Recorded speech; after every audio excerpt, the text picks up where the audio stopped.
Qeveria e Maqedonisë së Veriut ka propozuar një mas të re që synon të ringjallë zonat rurale të braktisura përmes mbështetjes financiare për çiftet e reja që vendosin të jetojnë dhe punojnë në fshat. Sipas draftit të ri të ligjit për bujqësinë dhe zhvillimin rural, i publikuar për platformën e NER, çiftet e reja që kthehen në fshat do të mund të përfitojnë deri në 100.000 euro ndihmë financiare. Ky projekt ligj do të jetë i hapur për komente publike deri më 28 maj, ndërsa më 2 qershor është planifikuar një seancë dëgjimore publike. Mbështetja financiare ka për qëllim të ndihmojë çiftet të ndërtojnë ose rindërtojnë banesat, të blejnë makineritë bujqësore, tokë bujqësore ose bagëti.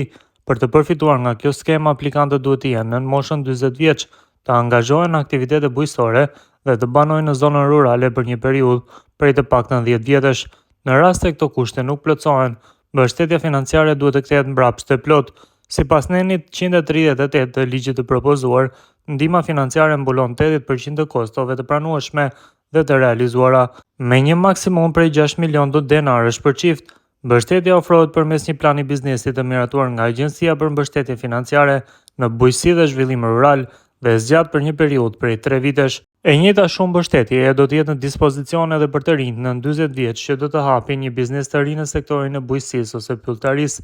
Po ashtu fermerët e rinj që nisin aktivitetin e tyre do të mund të përfitojnë deri në 20.000 euro, ndërsa mbështetja e posaçme është parashikuar edhe për gratë aktive në ekonominë bujqësore familjare, për zhvillimin e mikro-ndërmarrjeve, futjen e inovacioneve dhe aktiviteteve të reja ekonomike në zonat rurale.